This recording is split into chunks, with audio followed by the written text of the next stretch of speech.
We are now recording just so that if you would like to have a copy of this presentation after today, it will be recorded and uploaded onto the OSDE website. So, hello again.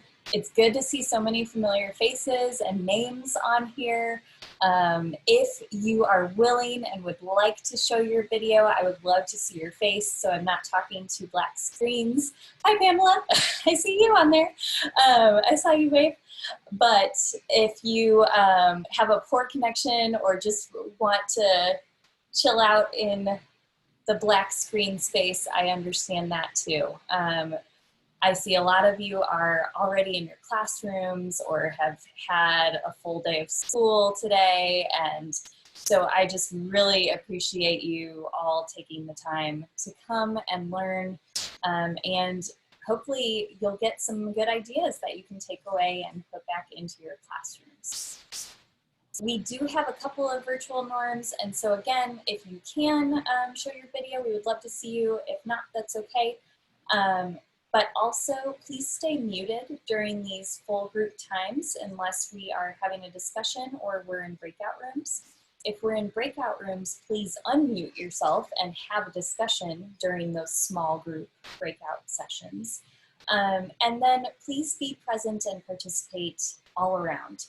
We're going to be using an interactive platform called Pear Deck today, where you'll be able to type in some responses and do some drawings and submit other cool things for participation. If you don't feel comfortable with the Pear Deck application or you would rather not participate with Pear Deck, you can still add your thoughts into the chat today. And so I also wanted to throw in our math norms, and these are from Joe Bowler, Mathematical Mindsets. And so the center norms are all math-based norms, and those are ones that you can use in your classroom. They really help your students think about math as more than just black and white, right or wrong, I can't or I can. And so these are some norms that I like to put in my own classroom and I like to include here because we as educators are also learning and growing as mathematicians every day. I also wanted to take a moment to introduce some of the people that are here in this meeting today from OSDE. I'm Christine Kerner. I am the Director of Secondary Mathematics for the State Department. I've been in this role a little over 2 years now.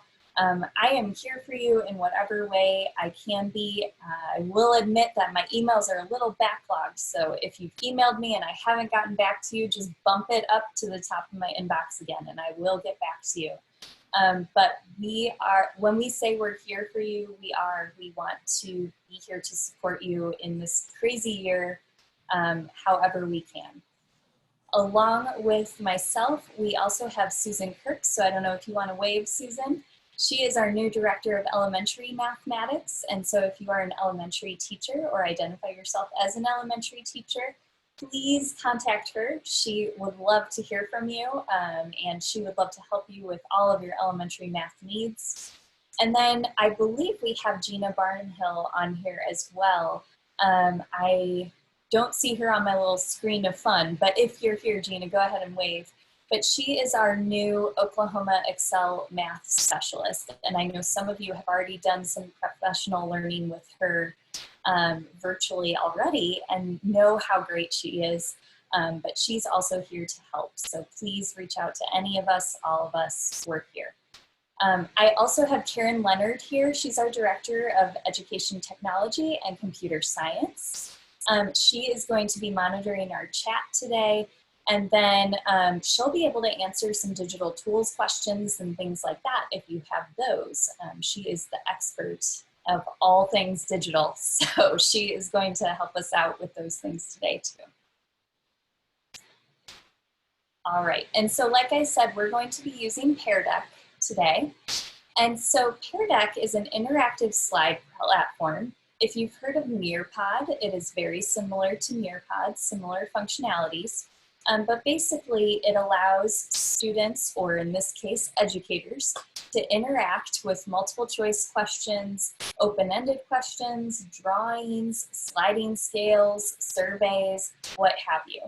And so we are going to have you join that Pear Deck right now. And so you can either go to joinpd.com, that's joinpd.com, and enter the code MJKIK, or I also have a link I'm going to post in the chat. And that link should take you, oh, maybe. That'll maybe take you to the right place. Let's see. Let's copy it again and make sure, shall we? Maybe. Okay. So that should take you to the same presentation in the right place, hopefully.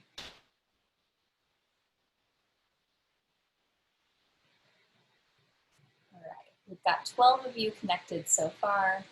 So again, you can just open a new browser window, go to joinpd.com, enter in the letters MJKIK, or Misty Jacks Keep Insecure Kangaroos, as it generates random words for you. Or you can go to that link.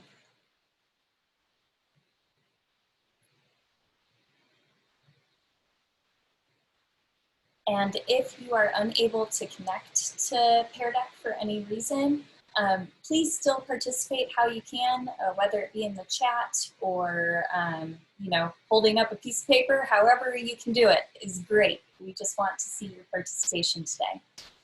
If you get kicked out of Pear Deck at any point, the code is going to remain in the upper right-hand corner of my screen. So you can just go to joinpd.com and then enter in that code in the upper right corner. So if you get kicked out, have no fear, you can get back in. I'm also going to be referring to two different screens during this time, and that's going to be the Zoom screen, which is what you can see, my shared screen. And that's where all the results from these questions are going to go. That's where my presentation is. That's where all the non-interactive stuff is.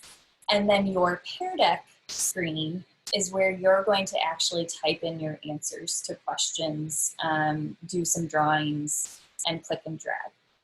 So let's get started with our first question. And so you're all going to go to your Pear Deck screen, okay, Pear Deck screen.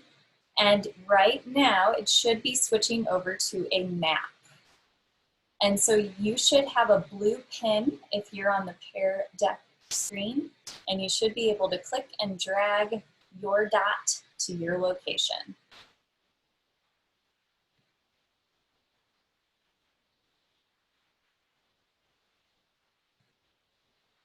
Right? And I'm going to reveal where everyone is from in just a moment, but I want you to stay on your Pear Deck screen because we're going to answer a couple more questions first. All right, so your next question. And for those of you who are not in Pear Deck, if you would like to answer this one in the chat box, feel free. Otherwise, go ahead and answer on your Pear Deck screen. How are you feeling today? Which GIF or GIF, whichever debate you would like to have, which GIF is going to match your current mood. And again, I will show you the results in a moment, but we're going to answer a couple more questions first.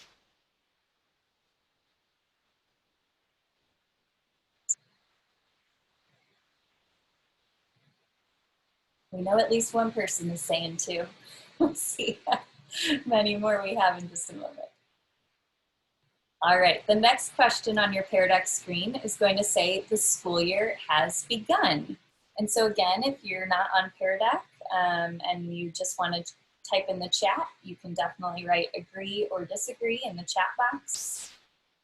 Or go ahead and click and drag your dot maybe you're kind of in the middle because you have started school, but your students have not. Maybe it's we have started and the students are coming. All right. And then we have one last question on your Pear Deck screen. And that is going to be, I am currently teaching in a blended or distance learning environment, or know that you will be teaching in a blended or distance learning environment if your school year hasn't started yet.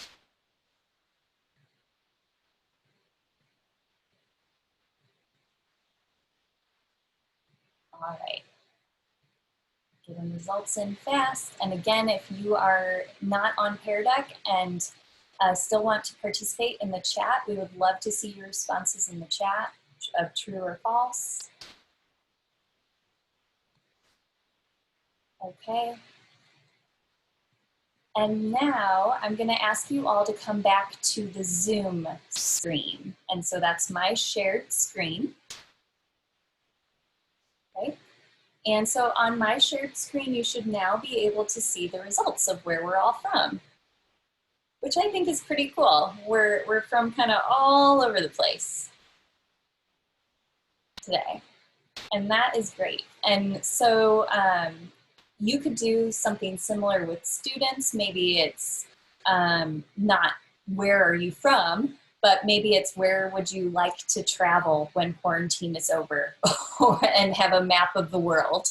Or maybe it's identify your mood and you have the memes and they're responding, and do a quick check-in with them. But you can easily include these types of questions in your own synchronous online learning, or even just in your classroom in person, and have students respond that way to start building that community and building that presence. All right, so the next one, this one's a fun one. I always love these. I always try to do animated GIFs with my students too, because that's something they identify to and connect with. So we had 4 people say that number 1 was their choice. We had 6 say number 2, which I sometimes feel like that too. I don't know how I am. I don't know what I'm doing. But that's where most of us were at 6. And then 5 people were at number 3, the happy dance, which is great. I love hearing that. It's probably because we're all here together with our fellow math people, right? That's why we're all doing a happy dance. And then we do have one in the blue 4 category.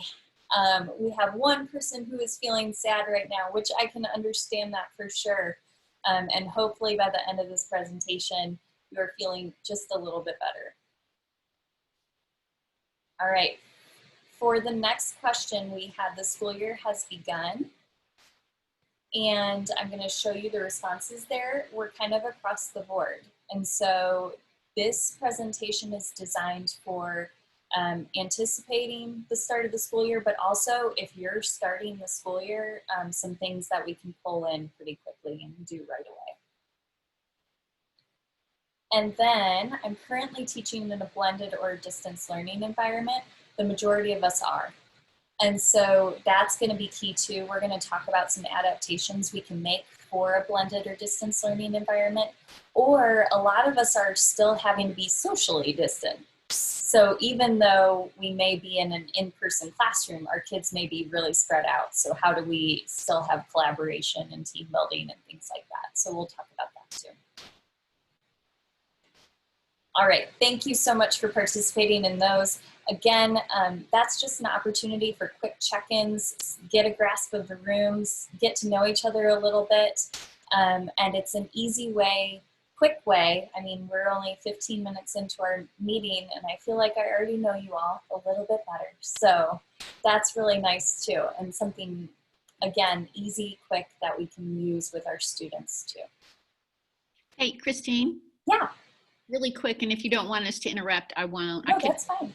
How hard is it to build that Pear Deck survey thing? How long does that take? So actually the nice thing about Pear Deck is a lot of these are pre-made templates.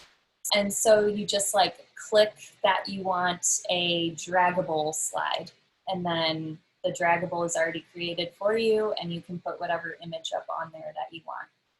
Or you want a multiple choice slide. And so then you just decide what the choices are and they can answer it right away. It's an extension onto your Google Slides. And so if you just search for a Chrome, or not Chrome extension, the Google Slides extension, Pear Deck, you can find it, and there's a free version and a paid version. I've used the free version for probably 5 years now, and I love it. It does everything I want it to do. But I know a lot of people love the paid version too. And so it's just kind of a matter of your personal preferences, and if your district will pay for the paid version, cool. But mine would never do that, so I always go for free. But I believe Karen did a presentation on Pear Deck as well. And so I'll have her link. Yeah, she's giving me a thumbs up. She's gonna link the tutorial for Pear Deck in there too. So if you wanna learn more. All right, and we're going to do an additional couple activities with the Pear Deck, but for now you can stay on the Zoom screen. We're going to have the opportunity to review the updated Return to Learn launching instruction guidance. We're going to be able to explore some different resources we can use to build community in our classroom, and you're going to get a chance to talk to each other and share some ideas for activities for the start of the year. I also want to give you a space to brainstorm and tell us what your future needs are. You're going to have a chance to read through this document after the meeting in more detail, and so you may have things you want to send us emails about or submit a survey about, and please do that. We are going to be constantly updating this guidance throughout the year, and it's all going to be based on your feedback and what you need. That's what this initial guidance was created based on, and that's what we will continue to do.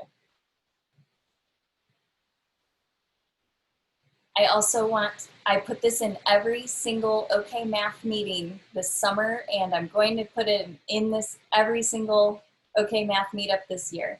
Please take care of yourselves. It is going to be so easy to get burned out with all the uncertainty and all of everything going on. Please take care of yourself. Find something that makes you happy and do it. Make sure that you're not overcome, because we need you. We need you. And you're great.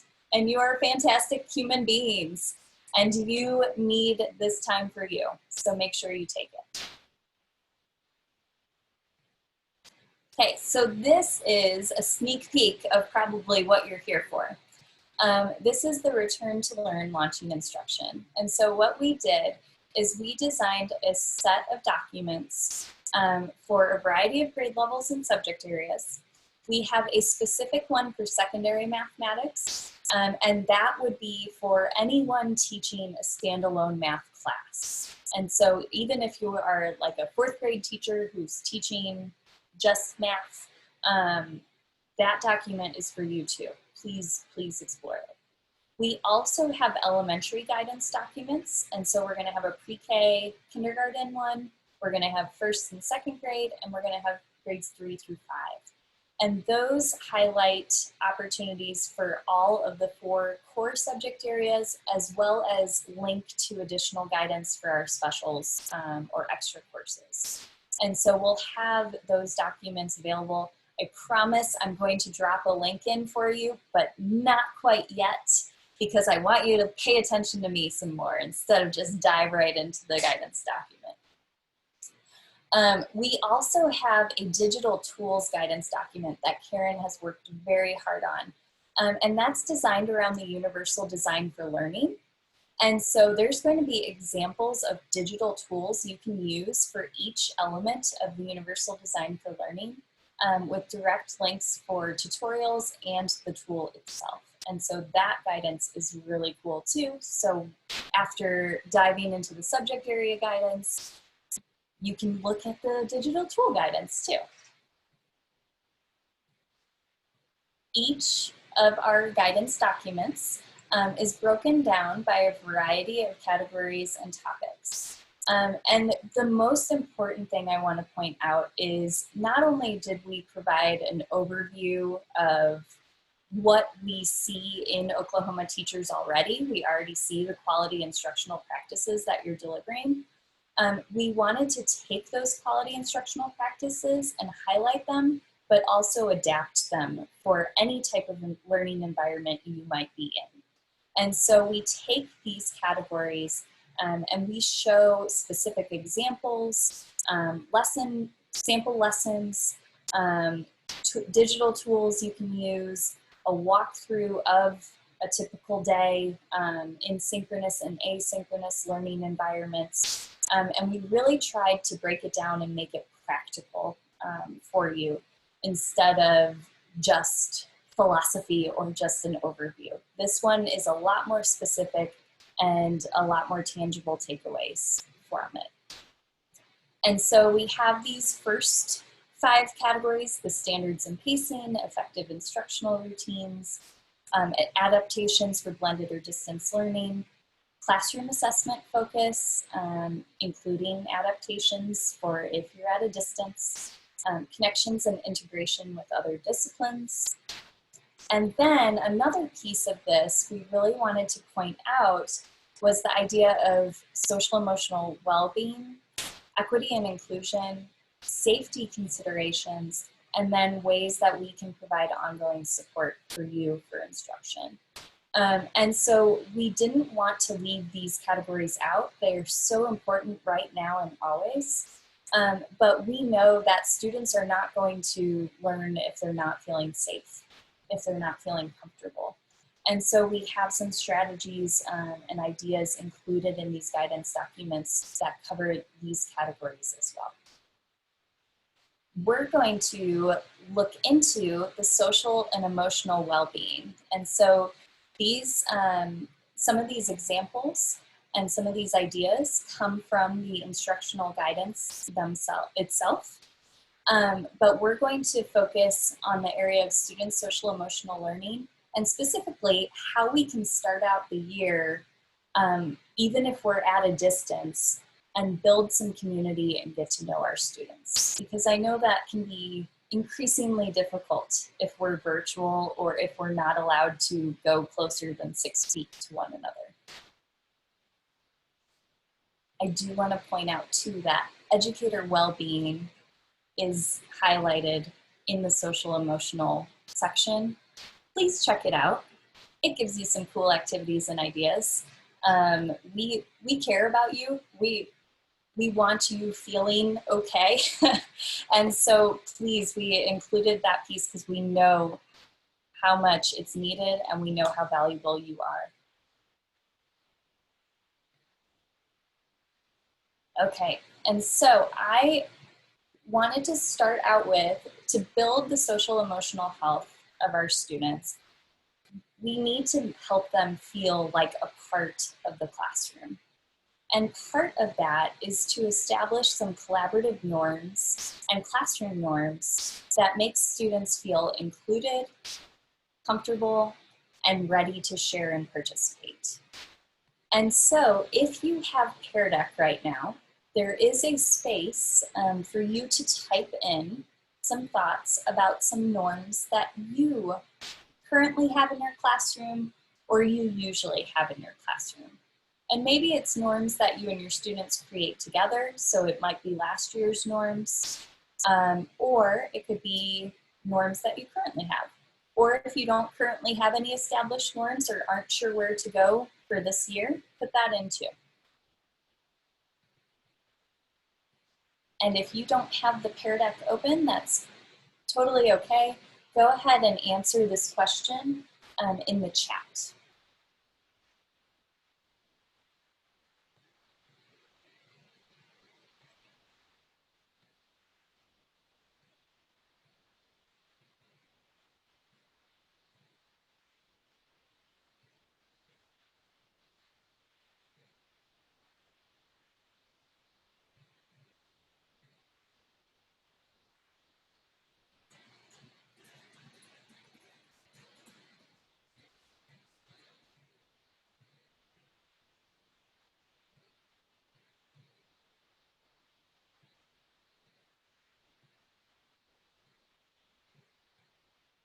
And once you've answered in the Pear Deck, if you want to go back to the Zoom screen, you'll be able to see what other people are responding.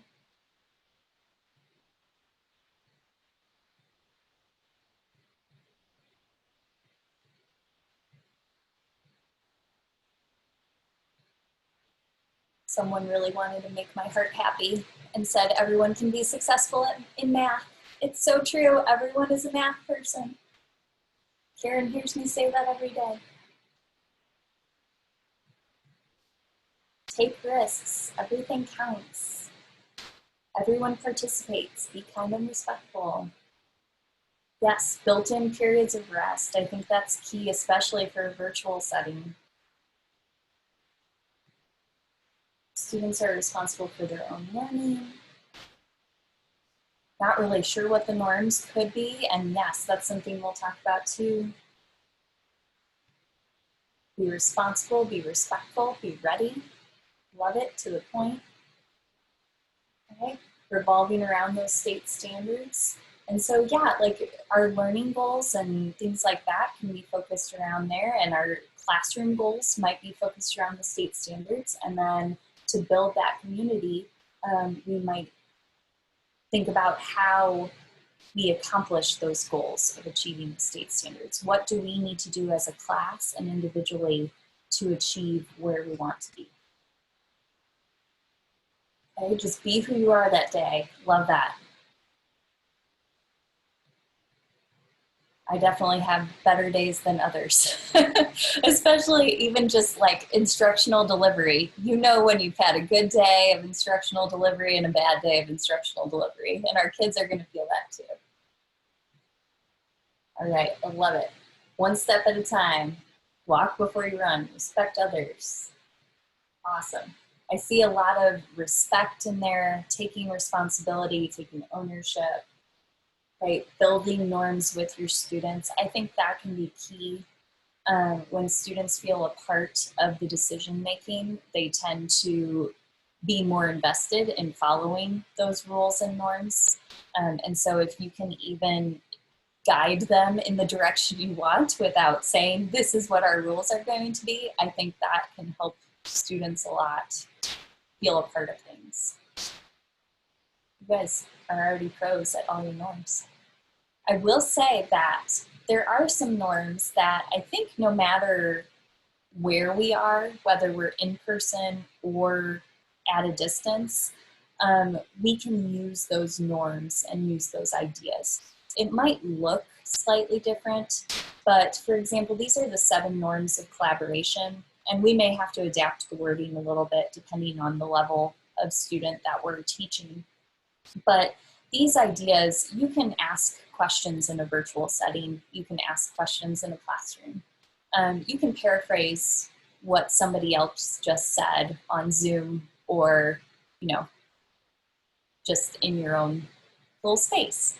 You can comment on discussion boards. You can have that communication. It just may look different, but these are some things that we can still have and still use. And I will be providing you a copy of these slides. And so if you're trying to frantically write all these 7 norms of collaboration, don't worry, I got you covered. I'll give you a link in just a minute to get the slides as you want. We also have the positive norms to encourage in math class. These are what I pulled for our virtual norms. And so I think having these, again, no matter what type of math learning environment we're in, we can still have these math norms. We can still pull from these ideas, and everyone still is able to learn mathematics. It might look weird, but they can do it, and we know they can. And so these are some other ways that we can bring in some norms for our students. And then I also have some rights and responsibilities, especially since a lot of us were mentioning the idea of being responsible and being respectful. I think these do a nice job of being rule-like without being official rules.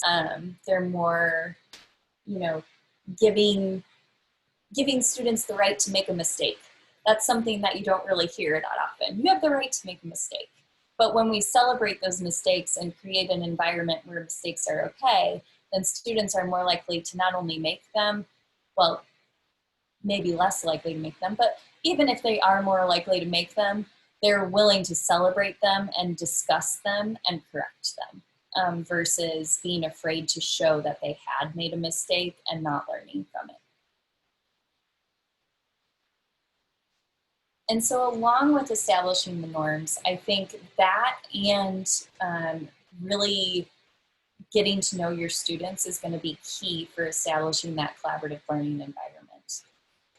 And so I always did a classroom project called Stats About Me. And if you have the Pear Deck with you, there's a link to that activity that you can just touch the Stats About Me or like click on the Stats About Me, and it should take you to that activity if you want it. If you don't have the Pear Deck, don't worry, I'll provide you these slides and it will have a link to this activity. But basically students come up with 7 numerical statistics or numerical facts about themselves. And then they accompany it with a little illustration. This was mine from a couple years ago. Obviously I am not an artist, but I tried and I wanted to show them that it's okay if you're not an artist. You can still, do a cute little illustration. But I have things like I traveled 650 miles when I moved from Colorado to Oklahoma. Or I have been teaching 10.002739 years because I wanted to show them an interesting decimal and what that looked like. It was like the first day of school divided by 184 days or whatever to get that decimal. And then I've seen 8 out of 10 of the highest grossing films of all time. So just little interesting facts that helped my students get to know me, helped me get to know them because it was all over the board in terms of what they wanted to share with me. But it was a pretty easy access assignment. I've used it with middle and high school, and both sets enjoyed it. I only had 3 kids not turn it in, and they decided to vocally tell me instead of writing it down. So it's an easy intro into the year, and it really builds that community. We posted them around our room so that students could get to know their class and get to know each other too. But you could use this however you would like. I was thinking about how would I do this if it was distance. And so one way I thought of was actually using Pear Deck. And so you get to use your Pear Deck again. And if you don't have Pear Deck, you can just type in what you would draw or type in a numerical fact about yourself in the chat. But if you have your Pear Deck slides, you should see some drawing tools. There's also text box availability in this slide. So you can draw a picture and provide one numerical fact about yourself. So go ahead and do that now.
I love seeing some of these illustrations.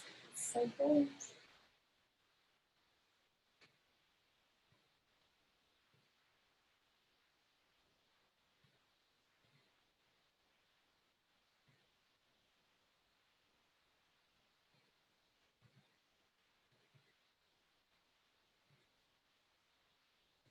going to list layout. Okay, and I know that many of you are still drawing, and feel free to keep drawing and finish up. I'm going to start scrolling through the results on the Zoom screen though, so if you want to come back to the Zoom screen and take a look.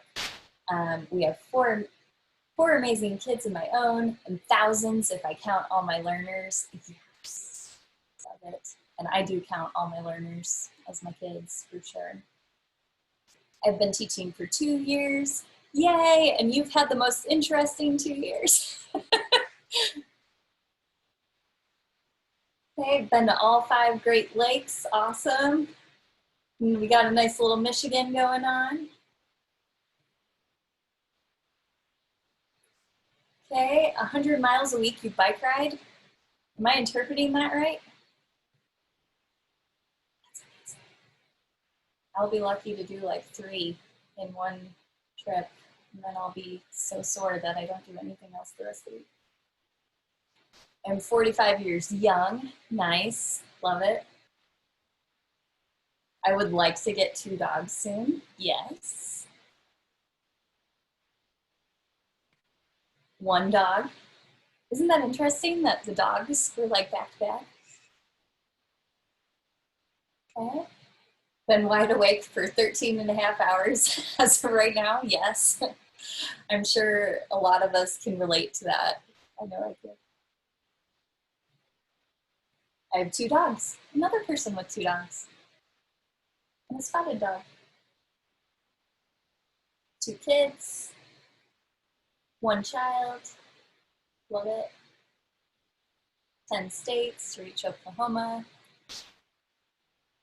Shoot arrows at 10 meters and 15 meters at targets. Did I say, I interpreted it as meters, am I right? Nice. All right, and see how much we are getting to know our class already. You can choose to have this anonymous or not. I can see all of your little avatars on my screen. You can have students required to sign in using their Gmail, and so then you'll know what each student responded at all times, and you can download all students' responses at the end of a session, which is really nice as well. But we could just spend an entire class period just talking about these things. I could, you know, call out the 2 people that said they had 2 dogs and say, what are your dogs' names? Maybe that'll be the same too. I could say, oh wow, 10 states, where were you from? What were you doing? Where are you going? All of that. And so there's a lot of conversation that can be drawn up from this. And this was, again, a pretty easy access assignment. It didn't require that much effort, that much time. Some people may have used, you know, the number 2 or the number 1, but some people might end up using a decimal or want to use a fraction or things like that. And so we start bringing in other numbers, other ideas. You could say, all right, you need to come up with 3 numerical facts. 1 has to be a fraction, 1 has to be a decimal, 1 has to be a rational number, you know, and do it that way, identify parameters. But this way, it's kind of just a fun way to get kids used to technology, but also to get them, you know, sharing a little bit more about themselves. And so these are the kind of activities that I would do the first couple weeks of school. But you can also embed some mathy things into your classroom and into your learning. I don't know if you've seen this, Desmos just released this activity. It's a getting to know each other Desmos activity.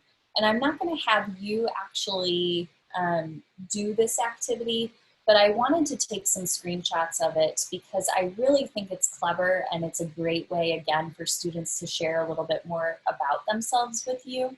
But this Desmos activity asks students to complete, oops, sorry, went crazy with my scroller. It asks them to put in their name, how it's pronounced. So I know a lot of our students may have names that in text form may look very different than how you actually pronounce them. And so it asks, you know, how do you pronounce it? It asks what they like to be called. It asks what would help us as educators better understand them as a person. It asks if the following things are scary or fun, and it's a card sort. And so it might say something like working in groups, and that could be scary, fun, both, or neither. And so they just drag the card to where they think it falls. It asks if a hot dog is a sandwich. Great debate question. Okay, so something silly that gets them into it. And then it asks like them to evaluate how their school experience was last year. And so you might get across the board results from that, and that will kind of help you gauge, all right, going into this year, what do I need to be looking for from this student, and where are we going to go next? And so this, I think, too, is a really great get to know you activity. It also features a lot of the different Desmos tools that are available. And so you get kids used to playing with Desmos and using those tools. So then when you do specifically mathy activities on Desmos, which if you haven't seen the teacher.desmos.com activities, definitely get there and explore. Then when they get to those math activities, they're not as afraid of the technology. They've used it before in a non-threatening way.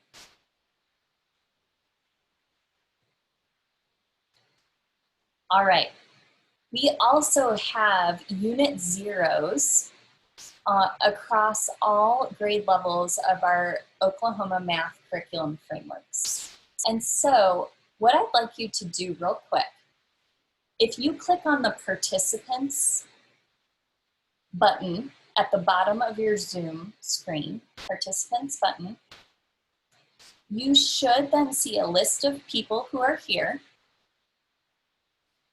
And below that list, you should see a yes, a no, a go slower, go faster, a more button, those buttons.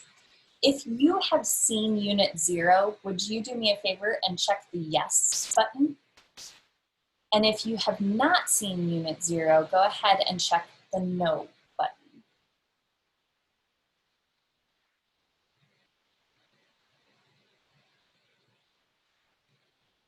All right. It looks like we're split 50-50 from those who responded. So we're 50-50 of yes and no. Unit 0 is found in the suggested learning progression of our OKMath frameworks. And so I'm just real quick gonna put in the bit.ly to the OKMath frameworks in case you haven't seen those. But if you select your grade level and then select suggested learning progression, the very first unit you'll see is unit 0.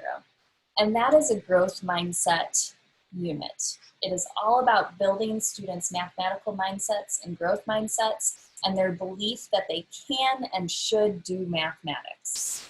And I don't know about you, but a lot of my students, when they come in at the beginning of the year, they are saying things like, I can't do math. My parents couldn't do math, so I can't do math. I hate math. Math sucks. All of the above. It's a very negative attitude right away before they even meet you, before they even come in, because of some experience they've had or some experience they've been told. And so this unit counters that, and I dare I say fights that, by using positive examples of mathematics and a lot of interesting mathematics and a lot of positive support for the idea of working towards goals, achieving those goals through the use of mistakes and problem solving, and really tackling problems head on. So if you have never heard of it, I highly recommend exploring your grade level resource. One example of an activity is what I have on the screen right now. And that is the activity for 4s. So I'm gonna clear these results, and I would just like you again to write, yes, I've heard of 4-4s, or no, I haven't heard of 4-4s in your participants window.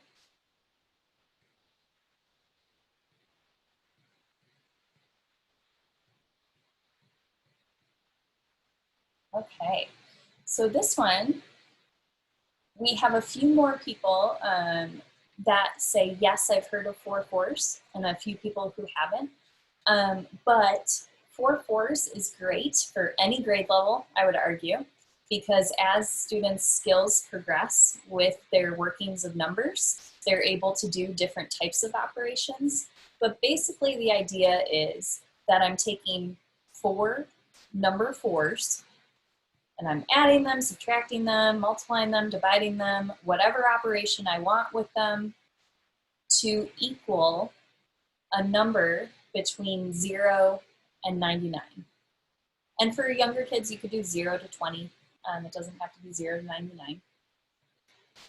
But for an example, if I did 4 plus 4 plus 4 plus 4, that would equal, anyone? Anyone want to type it in the chat? 4 plus 4 plus 4 plus 4? 16, yay, Karen. All right, she was the first one to type it in the chat. So that would be one of our numbers that we've got covered, okay? We took care of 16. We found a way to solve 16 for 16. So now we need to use the 4s to find a different number. And this can be a class competition. You could have like your period 1 compete against your period 2 for who can find all the digits. This can be over a series of days, over a series of weeks, over a series of months. But the idea is to find those numbers just using 4s. And kids get really into it. They actually get really competitive about it. You wouldn't think that finding the answer to problems with 4-4s would be super thrilling, but it actually really is. And you can also say, okay, you found 16 using 4 plus 4 plus 4 plus 4. Is there another way to do it? Is there another way we can get to 16? And then the conversations and number talks and operations can be stretched and pushed that way too. And so then students are seeing, oh, it's not just a matter of who can get it the fastest, but it's how can we think and get multiple ways of solving our problems and solving our situations. We're running low on time, but I do want to show you that there is a Desmos version of this activity that is pretty incredible. And so on your Pear Deck screen, you should have a link to that activity. And I'm gonna also click on it on the Zoom screen just so you can see it. But someone has gone in and used some computer science to configure this. And so I already have a copy in a collection of Desmos activities that you can have access to and use for your own classes. And maybe it'll work. There we go. Okay. And so you select your little avatar. And then you decide, so let's say I did 4 plus 4 plus 4 plus 4. I know that that answer is going to be 16, so I select 16 on my screen, and I hit submit. When I do that, it takes 16 off the board, but also anyone else who is in this activity, on the next screen, there's a class board. And so if, like, Pamela is doing this activity with me and she finds the answer for 2, it's going to cross off 2 from the class board because we're all in there together. And then my board won't have the 2 crossed out because I haven't found it yet. So it's pretty amazing, like, what people can do. But I think this is a cool way to bring in the technology piece and bring in some collaboration, even from afar. Or if you just want to keep track of what each class does, you could have a different class code for each class. And you could, you know, show a snapshot of what numbers each class has gotten. But this is a way, again, we're building a collaborative learning environment. They have to work together to try to cross out all the numbers. They're talking to each other about mathematics. They're reasoning through their answers. They're using a variety of operations, and they're entering it at the level they're comfortable with. If they can only add right now, they may only be able to do 4 plus 4 plus 4 plus 4, or 4 minus 4 plus 4 minus 4, something like that. And that's okay. But then maybe they'll see their friend do 4 divided by 4, divided by 4, divided by 4, and figure out what that is. And then they'll talk about why it's that answer, what's going on there. And so there's conversations about math happening, but also community building.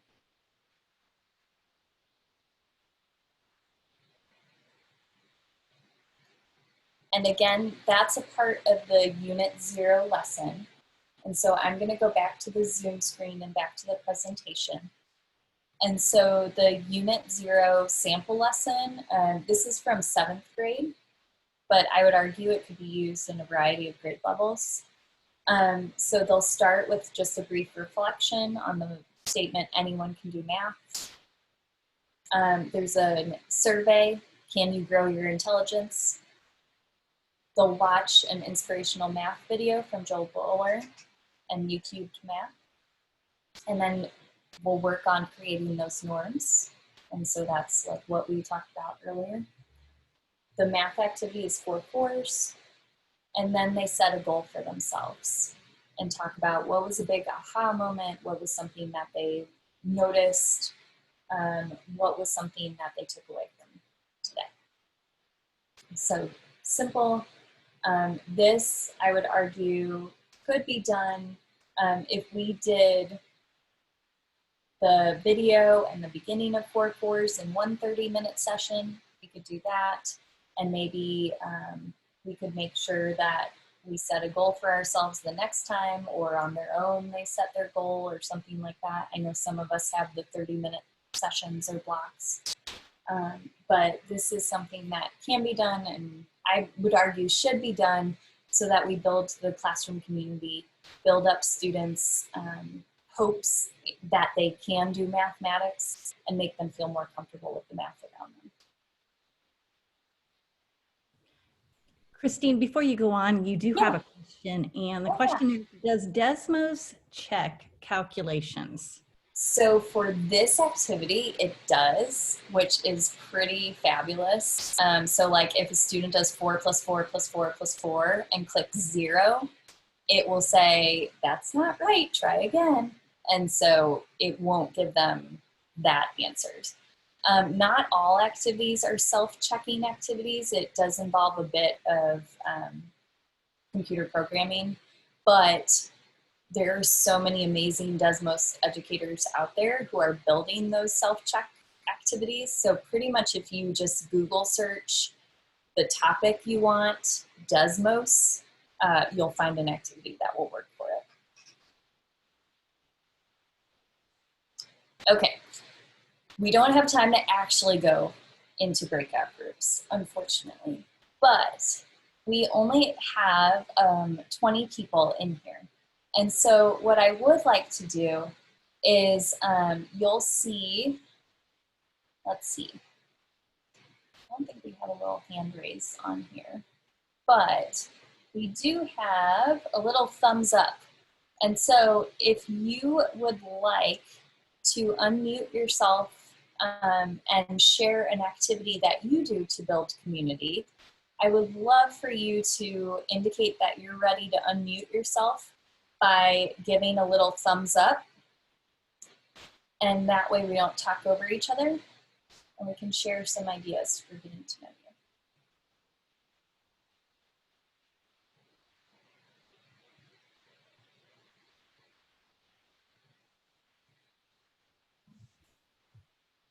Or just unmute yourself if you're scared of the thumbs up button. That's okay too.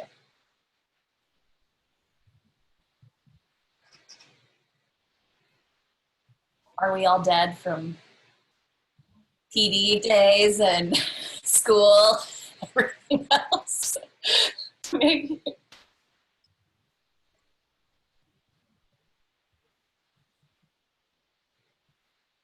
How about this? Do we think that these activities would be useful for Get to Know You? Can you see these in your classroom?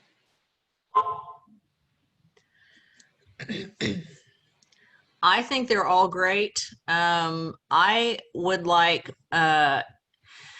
some kind of activity where students are sure that they have anonymity, because especially around like psychosocial questions, I feel they'd be more apt to be truthful and really say what they need if they know that their answers are anonymous. But I don't know what kind of platform I could use to facilitate that. Yes, that's a great point. And so if you even don't want to or need to know the students' names who are responding, you can do what I did with Pear Deck and just have them join without a Gmail or an email sign-in, and then you can have that be completely and totally anonymous. A Google form would also work. There are ways to submit Google forms without collecting students' email or names or anything else. And so you could do a check-in with them that way. Desmos, it does record their names, but you can anonymize it to only display mathematicians' names.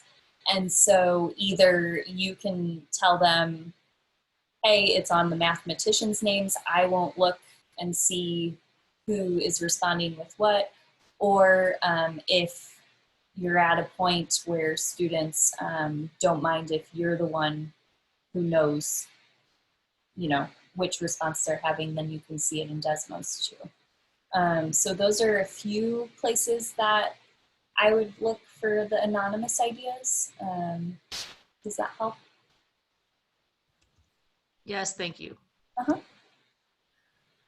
Also, Jamboard, I think, still doesn't record who writes what. And so Jamboard might be another one, jamboard.google.com.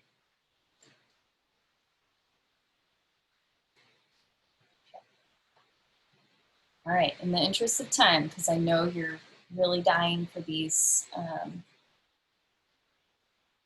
additional guidance documents, I want to point out we are going to do an ongoing series of professional learning this year. And so in the past, we had like one regional meeting that was a full day. We're not doing that this year. Instead, we're doing monthly professional learning and networking check-in opportunities. And so those are going to be the second Wednesday of the month. And you can register for all of them, one of them, a few of them. We would encourage you to attend all of them because it's going to be building throughout the year, and we're going to be focusing on different facets of this guidance and really diving into instruction during this time. And so if you can attend them all, that would be awesome, but don't be afraid to only just come to one. If you dismiss at like 3:45, 4 o'clock, please hop on anyway. Hop on late, that's fine. Yeah, I'm not worried about you hopping on late. That's cool, and we'll record them all too.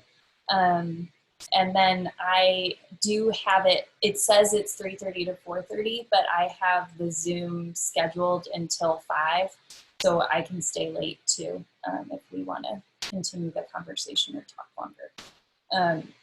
But please attend those if you can. And without further ado, we have our instructional guidance. Yay! So that is the secondary math one. It looks like it broke up the link a little bit, so copy and paste that whole thing, not just what's in the blue. But I'm also going to give you a link to these slides. And I'm sorry we're running over time. But these slides are linked with the bit.ly/OKMath distance 7. I just put it in the chat for you. And so then you'll be able to access the instructional materials. I've also linked the Desmos activities from today. So if you want to use the Getting to Know You or the 4 Fours activity, you can use those just by clicking on the link. And then I have additional resources included as well. At this point, we are at a minute over, so I apologize for that. However, if you have questions, please feel free to stay on and ask us questions. There's also a survey linked in this Pear Deck, and I think I can copy it too.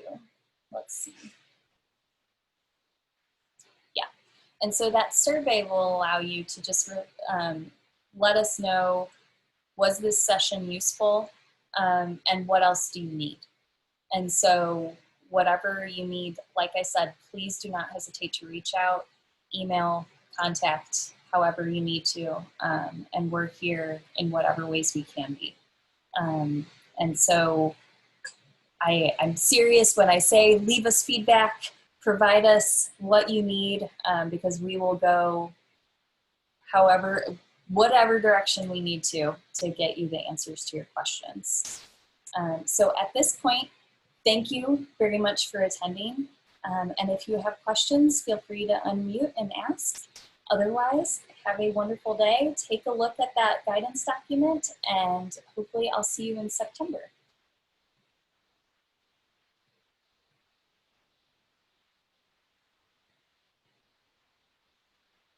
I have a quick question. Well, I don't know how quick it is, but it may be in the document, which